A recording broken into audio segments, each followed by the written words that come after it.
my aunt introduced me to 300 wedding guests as the poor relative who cleans up nicely. Everyone laughed. My mother laughed loudest of all. I smiled, picked up my champagne glass and said nothing. Because in about 4 hours, the groom's father was going to stand up in front of that same room, look directly at me, and use a name none of them had heard in 15 years. By the time he finished that sentence, nobody at that wedding was laughing anymore. My name is Claire. I'm 34 years old, and for most of my adult life, my own family has had a very clear idea of who I am. To them, I'm the daughter who threw away a perfectly good career. The one who quit a stable corporate job at 26 to do something vague and risky that nobody in my family ever bothered to understand.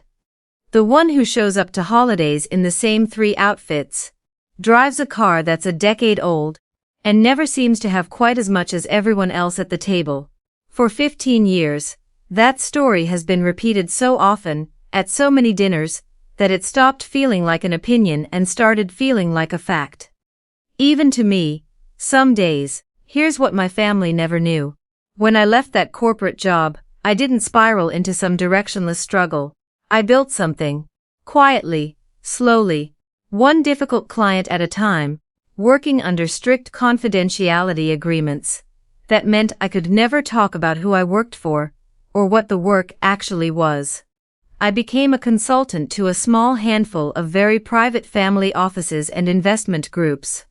The kind of clients who value discretion over visibility, who don't want their advisors showing up in magazines or posting about their work online. I chose that path on purpose. I had grown up watching my own family chase status, chase the appearance of success, chase the right car, and the right house, and the right stories to tell at parties. I didn't want to become a person who needed any of that to feel like she mattered. So I built a life that looked, from the outside, exactly like nothing. And I let people believe whatever they wanted to believe about that. Nothing. My cousin Emily was getting married that spring, into a family called the Whitfields. Old money, the kind of wealth that's been in a family so long it doesn't need to announce itself. Emily's fiancé, Nathaniel, came from a world of private planes and inherited real estate. And a father, Richard Whitfield, who was something of a legend in the circles I quietly worked in. I was invited to the wedding the way you invite the relative you feel obligated to include. An afterthought, a box to check, someone to seat at the table furthest from the head of the room. I almost didn't go, but Emily and I had been close as kids, before the distance that money and years put between people, and some part of me still wanted to see her happy on her day. So I went. I wore the same navy dress I'd worn to 2 other family weddings. I didn't buy anything new. Not because I couldn't, but because I had genuinely never cared, and I wasn't about to start pretending I did just because the venue was going to be nicer than usual. My mother noticed immediately. She always did. Within the first 10 minutes of arriving, she leaned over and said, loud enough for my aunt to hear, "You know, next time, you really should borrow something nicer for events like this." She said it with a smile, the kind of smile that's designed to look like love from far away and land like a small blade up close. I said nothing. I'd learned a long time ago that defending myself in these conversations only ever gave them more to talk about later. The ceremony was beautiful. Emily looked radiant, standing at the front of a garden that had clearly cost more to arrange for one afternoon than most people spend on a car. I meant every bit of the happiness I felt for her, even as I sat 2 tables back from where family used to sit, tucked in with the cousins nobody had strong opinions about. The safe, forgettable middle of the family tree. I watched her say her vows and felt, unexpectedly, a small ache of nostalgia. We'd been inseparable once, before we were 14 or 15 and the family started sorting us, quietly, into categories. Emily had been sorted into the promising one. I had been sorted into something else entirely, and once a family decides which category you belong to, it becomes remarkably difficult to be seen as anything else. No matter what actually happens in your life afterward. The reception was where things shifted. There's a particular kind of cruelty that only works in public, in front of an audience, dressed up as charm. My aunt found it at the open bar. 3 glasses of champagne into the evening, standing with a small cluster of guests from the Whitfield side. Beautifully dressed peoples I didn't recognize, the kind who move through a room like they've never once had to wonder if they belonged in it. She waved me over. I should have kept walking. I didn't. Everyone, this is Claire, my aunt said, looping her arm through mine the way you do with a prop, not a person. She's the poor relative of the family, bless her heart, but doesn't she clean up nicely for a big day? The laugh that followed was soft, polite, the kind reserved for jokes that everyone silently agrees not to examine too closely. My mother, standing just behind my aunt, laughed along, not loudly, just enough to signal that she wasn't going to be the one to correct it. Peace, in my family, has always meant letting the joke land, no matter who it lands on. I smiled. I said something forgettable about the venue being lovely. And I excused myself, the way I always did, to go stand somewhere quiet for a minute. I want to be honest about something here, because I think it matters. In that moment, walking away from that group, I wasn't plotting anything. I wasn't thinking about my work, or what any of them didn't know about me. I was just tired, genuinely, quietly tired of being a punchline at my own family's gatherings. Tired in the specific way you get when you've spent 15 years being underestimated by the people who were supposed to know you best. I stepped outside onto a stone terrace at the edge of the venue, away from the music, just to breathe for a moment. The evening air was cool, and somewhere below the terrace, I could hear the quiet clinking of the kitchen staff, resetting tables for dessert. I remember thinking, standing there, that I had gotten remarkably good at this particular exit, the smile, the excuse, the walk to somewhere quiet. 15 years of practice will do that to a person, and that's when I saw him, Richard Whitfield, the groom's father, a man I recognized instantly, because I had spent the better part of 3 years quietly advising his family's investment office. Always through intermediaries. Always under an agreement that meant we had exchanged exactly 1 video call in all that time, was walking directly toward me, not wandering, walking with purpose the way people walk when they've just realized something. Ms. Bennett, he said, I want you to understand what that name did to me in that moment. Nobody at that wedding had called me that. Nobody in my family had heard it in years, because I had built my professional life entirely under a slightly more formal version of my name, a name that existed only in contracts, only in rooms I never let my family see. I thought that was you, he continued, and there was nothing performative about it, no trace of showing off, just genuine, quiet recognition. I saw the seating chart earlier, and didn't put it together until just now. It's an honor to finally meet you in person. Your guidance over these last 3 years has meant more to this family than I think you'll ever fully know. I stood there for a moment, feeling something strange happen in my chest. Not triumph, not yet. Just the surreal experience of 2 completely separate lives, colliding in a single sentence. I told him, carefully, that it was good to finally meet him too, and that I appreciated him keeping our arrangement as private as it had always been. He nodded immediately, understanding exactly what I meant, and told me my secret, whatever it was, and he clearly sensed there was one. Was entirely safe with him. We talked for a few minutes. Not about money, not about business. About Emily, about how happy he was for his son, about how strange and small the world can be sometimes, that 2 entirely separate corners of his life had turned out to be connected all along. He asked, gently, how I had ended up in this particular corner of consulting, and I found myself telling him, briefly, about the early years. The first difficult client, who took a chance on someone with no track record yet, the years of building trust one careful decision at a time, the deliberate choice to stay small and private, rather than chase visibility. He listened the way people rarely listen at parties, like he actually wanted to understand rather than waiting for his turn to speak, and then, gently, he asked if I planned to say anything during the toasts. I told him no. That wasn't why I was there. He smiled, said he understood, and went back inside. I stayed out on that terrace a little longer than I meant to, turning something over in my mind. I hadn't asked for any of what was about to happen. I want to be clear about that, because this isn't a story about someone engineering their own revenge. I never once considered telling Richard Whitfield to say anything. I never coached him, never hinted, never even imagined he might. But when I walked back inside for the toasts, I understood, watching him take the microphone with the easy confidence of a man used to rooms listening to him, that something was about to happen, that I had no control over at all. He thanked everyone for coming. He spoke warmly about Nathaniel, about Emily, about the family they were building together, about the specific kind of steadiness he'd seen in his son, ever since he'd met her.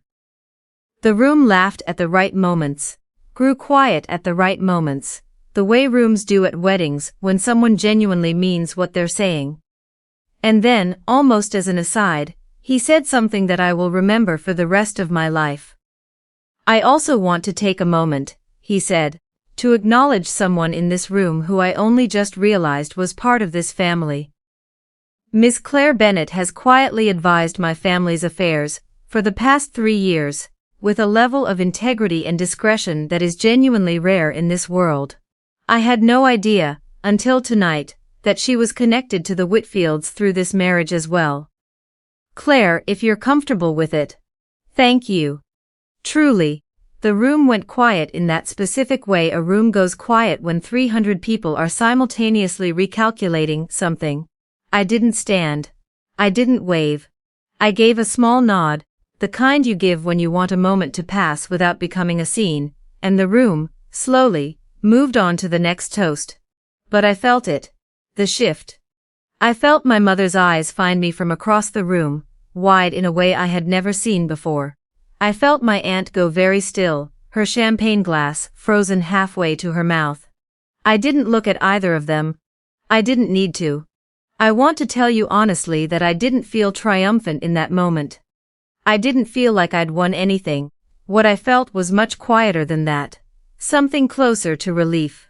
The relief of not having to carry the joke anymore. The relief of someone, just once, saying my name the way it was actually meant to be said. Instead of the smaller, softer version my family had shrunk it down to for 15 years. The rest of the toasts continued. I sat through them feeling strangely calm. Aware of the occasional glance drifting toward my table, aware of conversations at nearby tables shifting subtly in tone. Nobody approached me directly during the toasts. That would come later. I finished the evening quietly. I danced once with Emily, who found me afterward with tears in her eyes, not because of anything I'd said, but because she'd watched her own mother make that joke about me for years, and had never known how to stop it. She told me, quietly, pulling me aside near the edge of the dance floor, that she'd always suspected there was more to my life than what the family assumed, but that she'd never once imagined this. I told her it wasn't her job to stop the joke. It never had been. That some things, a person has to stand up and eventually, on their own timeline, in their own way. My mother approached me, near the end of the night, once the crowd had thinned, and the band had slowed to something quieter. She didn't apologize, not exactly. My mother has never been someone who apologizes directly. Instead she said something about how she had no idea, how she would have said something if she'd known. I let her say it. I didn't need her to grovel, and I wasn't interested in making her feel smaller than she already clearly felt. What I told her instead was simple. I said I didn't need anyone at that wedding to understand what I did for a living, or how much money I had, or hadn't, made. I said the only thing I actually wanted, the only boundary I was asking for, going forward, was to stop being talked about like I wasn't in the room. To stop being the joke that made other people's stories feel bigger by comparison. She nodded, quietly, and for a moment looked older than I'd ever seen her look. I don't know if it will change anything, long term. Old patterns in families are stubborn, and I've learned not to expect one wedding, one toast, one moment of quiet dignity, to undo 15 years of habit, but something did shift that night. I could feel it in the careful way people spoke to me for the rest of the evening. In the way my aunt didn't quite meet my eyes again. I drove home alone that night, well past midnight, down quiet roads with my windows cracked, feeling the cool air against my face. There was no triumphant music playing in my head, no fantasy of everyone finally seeing me the way I'd always wanted to be seen. Just a calm, settled feeling, the kind that comes not from winning, but from finally being accurately seen, even if only for a moment, even if only by one person who happened to know a version of me my own family never had. I've thought about that night often since. I've thought too, about how strange it is that it took a stranger, a man I'd spoken to exactly once before that evening, to say my name the way my own family never had. There's a particular kind of grief in that. One I didn't expect to feel underneath the relief. The grief of realizing that the people closest to you can go 15 years without truly seeing you, while someone who barely knows you can recognize exactly who you are in a single sentence. But here is what I keep coming back to, more than the grief, more than the relief. I spent years being underestimated by the people who were supposed to know me best.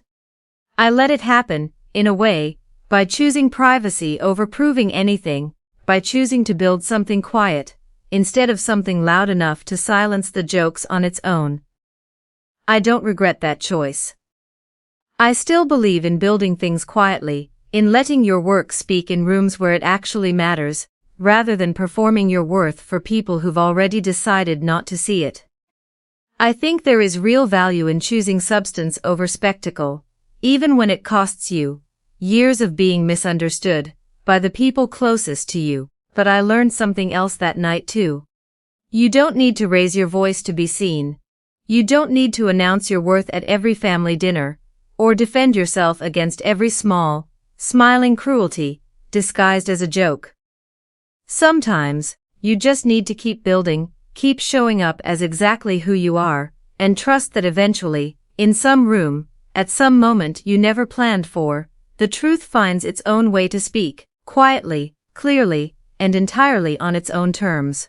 And when it does, you don't have to say a single word. You just have to let it land. In the weeks since that wedding, things between my mother and me have been different. Not perfect, not suddenly warm in the way some stories like to promise, but different, quieter, more careful. She's asked me, twice now, actual questions about my work, real questions, not the polite disinterested kind she used to ask before changing the subject. I don't know if that will last. I've stopped expecting people to change all at once, in one dramatic conversation, the way stories sometimes suggest they will. But I've noticed the small shifts, and I've decided that's enough for now. My aunt and I haven't spoken much since. I don't think we need to. Some relationships don't require a dramatic reckoning to change. Sometimes they just quietly recalibrate, and both people understand, without saying it directly, that something has shifted for good. Emily and Nathaniel are settling into their life together. Richard Whitfield and I have exchanged a few emails since the wedding, warmer than our strictly professional correspondence used to be, though we've both kept the same quiet discretion that defined our working relationship before that night.